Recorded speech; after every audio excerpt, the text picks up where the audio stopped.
Hello viewers, we are students of University of Ghana, Legon, Department of Family and Consumer Sciences. As part of our extension practical, we wish to enlighten viewers on reproductive health and all issues regarding to that. This is Group 8 and these are my group members. I want to ask you all to subscribe to our YouTube channel so you get notifications once we upload our video. I also would ask that you sit back, you relax, and you enjoy our presentation. If you have any comments or any questions, please drop them in the comment section. We are going to address all that once we are done. Please enjoy. Thank you. Hi, I'm Gladys, and I'm giving a lecture on the overview of reproductive health. First of all, reproductive health can mainly refer to the state of complete physical and mental well-being of a reproductive system, being if male or female. Reproductive health is an energetic condition which results from a body's constant modification in the ability to adapt in response to stress and changes in the environment. Also, our reproductive system plays a very important role in our general well-being. Any disease or disorder that occurs in the reproductive system gradually affects other parts of the body if not treated immediately.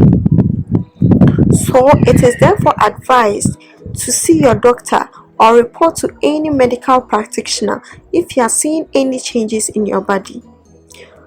Over the years, reproductive health has been one of the most talked about health concerns across the globe.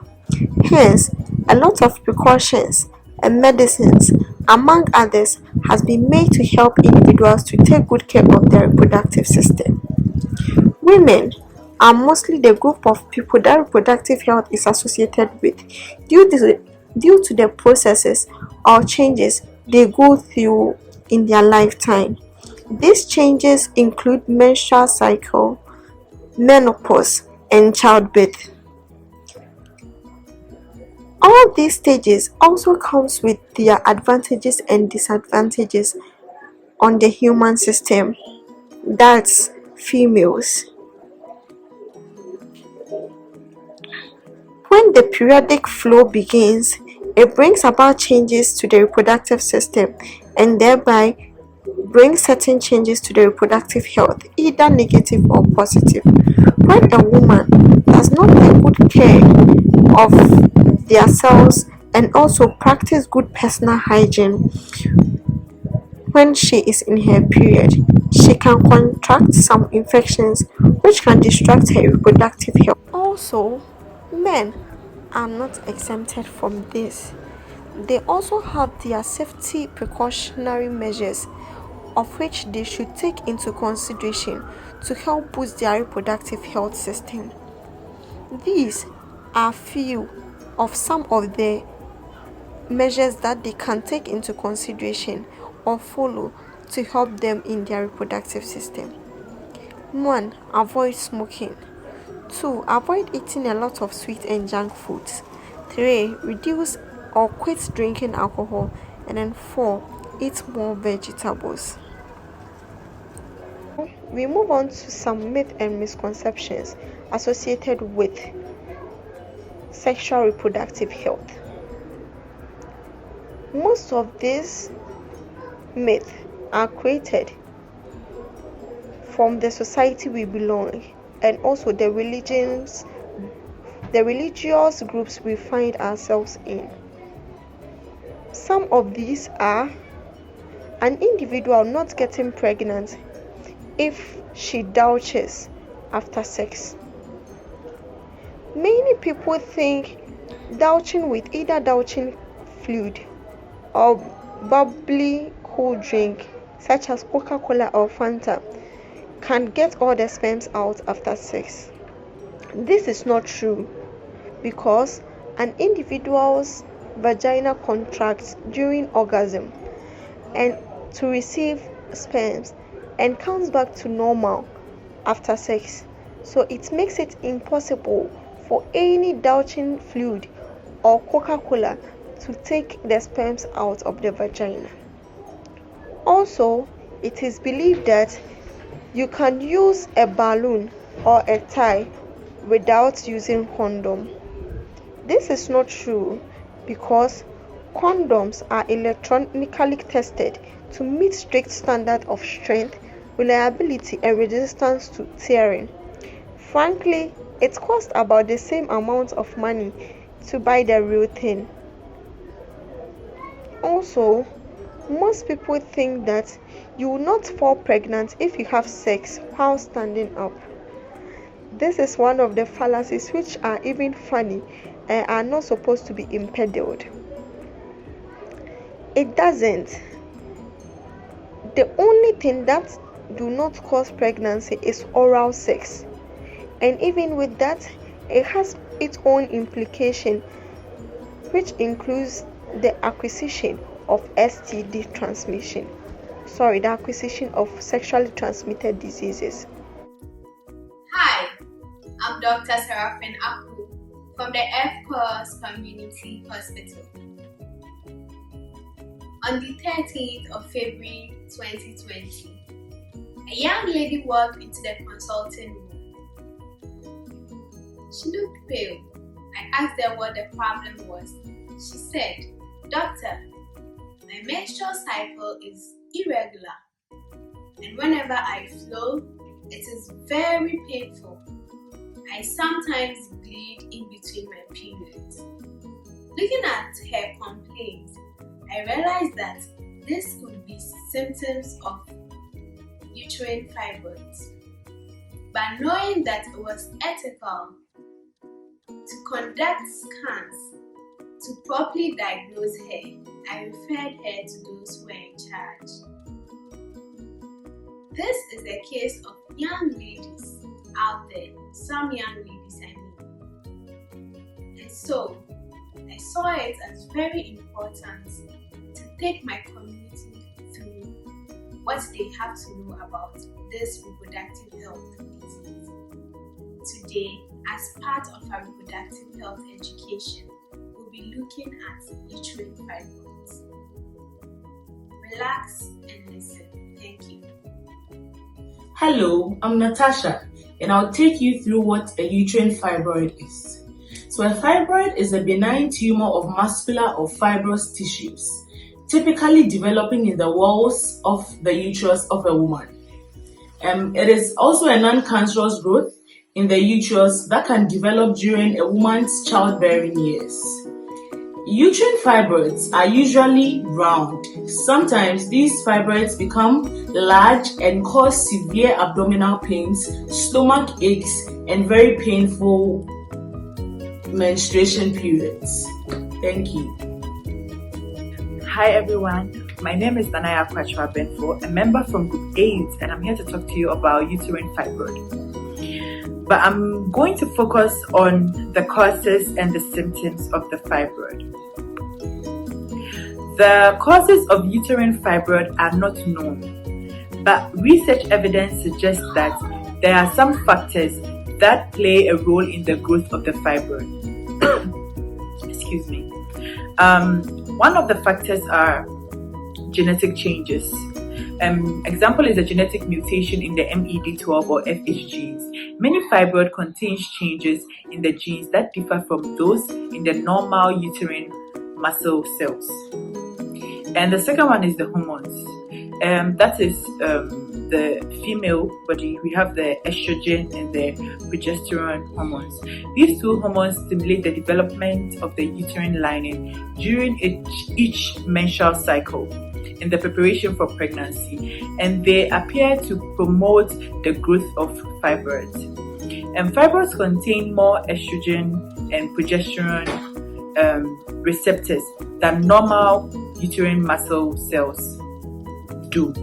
They have the fibroids have more of the the estrogen and then the progesterone receptors than the normal uterine muscle cells. And the fibroid tends to shrink after menopause due to a decrease in the hormone production. We females are, when we are menstruating, the body produces some hormones, but once which causes the fibroid, as I said earlier on. But once you stop menstruating and you have the menopause, the body doesn't produce such hormones again. So the fibroid tends to shrink after menopause due to a decrease in the hormone production, since some hormones are not being produced because you are not menstruating anymore. Other growth factors, that is the substances that help maintain body tissues, such as insulin, may affect fibroid growth. And also family history. In a family where there has been history of the woman getting fibroid, uterine fibroid and all that, there's a likelihood that the younger generation, the younger female generation, can also get the fibroid. There are a few known risk factors for uterine fibroids, other than being a woman of reproductive age. The factors may include race. That is, although any woman can actually have the fibroid, black women are more likely to have the fibroids than other women of other racial groups. And also, black women have fibroids at younger ages, and they are likely to have more or larger fibroid, along with more severe symptoms. And also heredity, that also falls under the family history. I said earlier on that if your family, the women there have fibroids and all that, there's a likelihood that you are also going to get it. So we are moving on to the symptoms of uterine fibroid. Many women who have fibroid do not have any symptoms. Those that do, symptoms can be influenced by their location, the size, and then the number of fibroid. Some of the symptoms may include, for the women that usually show signs and symptoms, they include heavy menstrual bleeding, including blood clots. That is, usually in your period, the first few days, we bleed heavily, but this kind of bleeding is like unusual. Do you understand? And it's very heavy. Yeah. And the menstrual periods lasting more than a week. For females, I think we have between 3 to, I don't know whether it's 3, but I'm sure 3 or 4 to 7 days. But with the fibroid, your period goes further than that. It exceeds for more than a week. And pelvic pressure or pain, frequent urination, constipation, backache, leg pain, difficulty in emptying the bladder, pain during intercourse, swelling or enlargement of the abdomen. So as a woman, if you feel that you are going through or facing or feeling any of these signs and symptoms, I would advise that you go to the hospital to check up. But since it's not every woman that has symptoms when they have fibroid, I would advise all women to have daily checkups, not daily checkups, but frequent checkups, frequent checkups, to find out if they have it, especially black women, since research shows that we are at a higher risk of getting the fibroid. So, yeah. Thank you very much. Once again, my name is Nanaya. Hope to see you soon, and enjoy your day. Stay safe. We are in this whole coronavirus pandemic. Make sure you adhere to all the rules and regulations. Wash your hands frequently with soap and water. Sanitize your hands frequently to avoid and practice social distance. Thank you very much for watching. Hello, viewers. viewers, I'm Jamila Bubakari, and I'm here to talk to you about the effect and the treatment of fibroids. Usually, fibroids are found during a routine gynecologic visit with a pelvic examination. A pelvic exam allows the doctor to view the size and the shape of your uterus. If it's enlarged or irregularly shaped, fibroids may be present. So you may notice new symptoms and inform your doctor. If your doctor thinks you have fibroids after performing an exam, your doctor thinks you may have fibroids after performing an exam, there are several tests that can confirm the diagnosis, which include ultrasound. Many women are familiar with ultrasound from pregnancy when it's used to evaluate their growing fetus. Ultrasound is a safe and reliable way to look for fibroids. In the test, sound waves are used to create a picture of the uterus and then the ovaries. Ultrasound does not use radiation. We have the silent hysteroscopy. This is also an ultrasound procedure which uses no radiation. The exam helps the doctor better visualize the inside of the uterus and then the endometrium. Some musical fibroids and then polyps can easily be identified by this type of test. We have the magnetic resonance imaging. MRI is more expensive than ultrasound and then gives the doctor a reproducible detailed picture of the number, size, and then the exact location of the fibroid. Not all women with fibroid need the MRI. All patients that are being evaluated for the uterine artery embolization will get one. However, MRI uses a large special magnet to take pictures of the body, and then the test does not use radiation at all. Last, we have the heteroscopy. Heteroscopy is another procedure for seeing inside the uterus. This test can be performed in the doctor's office or an operating room. Submucosal fibroids or polyps can easily be identified when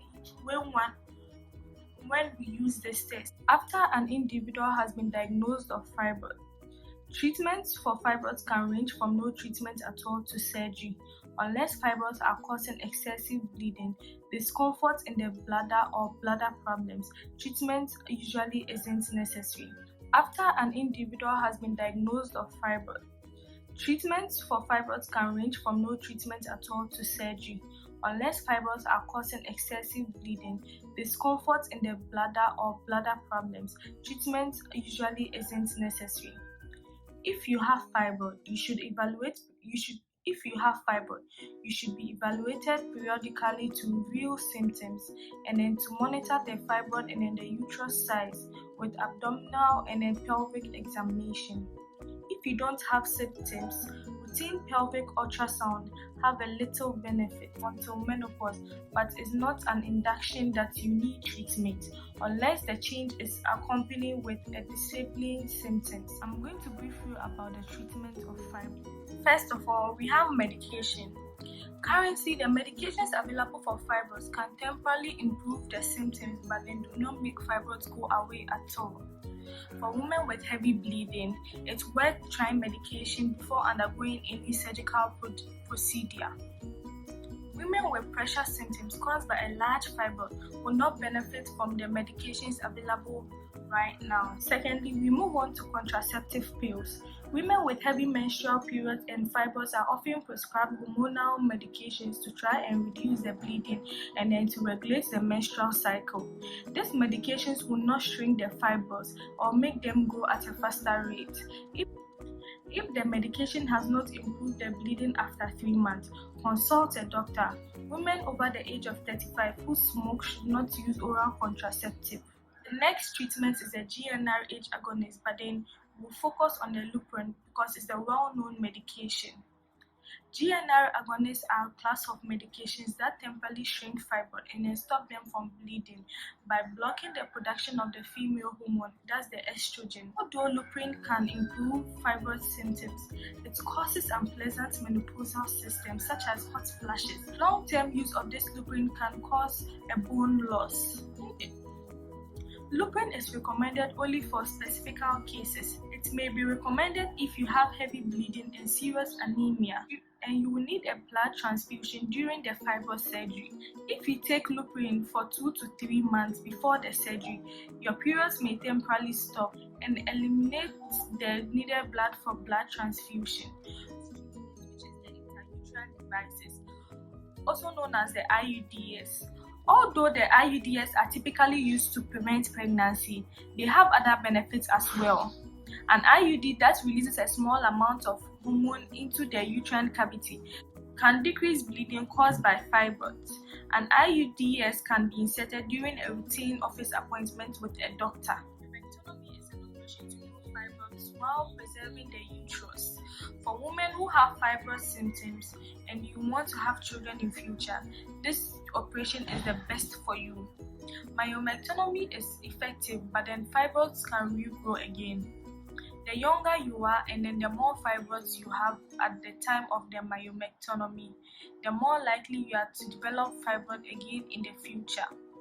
Women nearly menopause are the least likely to have recurring problems from fibroids and then after myomectomy. A myomectomy can be performed several different ways depending on the size, the number, and then the location of the fibroids after you've been diagnosed. You may be eligible for an abdominal myomectomy, laparoscopic myomectomy, or a hysteroscopic myomectomy. I'm come to highlight you on the types of the myomectomy. Abdominal myomectomy. During this operation, an insertion is made through the skin on the lower abdomen. The fibroids are removed from the wall of the uterus, and then the uterine muscle is sewn back together using several layers of stitches. You'll be asleep for the procedure. Most women spend 2 nights in the hospital, and some spend 4 to 6 weeks recovering at home. Another type of the myomectomy is the laparoscopic myomectomy. In the laparoscopic myomectomy, 4 1 cm insertions are made at the lower abdomen, 1 at the belly button, 1 below the bikini line near the pubic hair, and then 1 near each hip. The abdominal cavity is filled with carbon dioxide. A thin lighted telescope is placed through the insertion so that the doctors can see the ovaries, the fallopian tubes, and then the uterus. Long instruments inserted through the insertions are used to remove the fibroids. The last type of the myomectomy is the hysteroscopic. The last type of the myomectomy is the hysteroscopic myomectomy. Only women with the submucosal fibroids. Only women with submucosal fibroids. The fibroids that expand from the uterine wall into the uterine cavity are eligible for this myomectomy. The fibroid is located within the uterine wall and then cannot be removed with this technique. Another treatment is the hysterectomy. The hysterectomy is a major surgical procedure in which the uterus is removed. Many women choose the hysterectomy to definitely resolve their fibroid symptoms. After the hysterectomy, menstrual bleeding stops, pelvic pressure is relieved, frequent urination improves, and then new fibroids cannot grow. The woman can no longer become pregnant after the hysterectomy. The ovaries are not necessarily removed during the hysterectomy. If a woman is in her menopause or close to menopause, the ovaries are removed. The ovaries may also be removed if they look abnormal or if the patient wants to decrease her chance of developing an ovarian cancer later in life. In premenopausal women, removal of the ovaries can cause hot flashes, vaginal dryness, and then other symptoms. These symptoms are symptoms of menopause.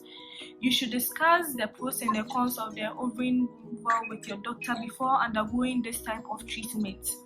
There are several hysterectomy surgical approaches. They are the vaginal hysterectomy, an abdominal hysterectomy, and then the laparoscopic hysterectomy. The choice of the procedure will depend on the size of your uterus and other several factors. The first type of the hysterectomy is the vaginal hysterectomy.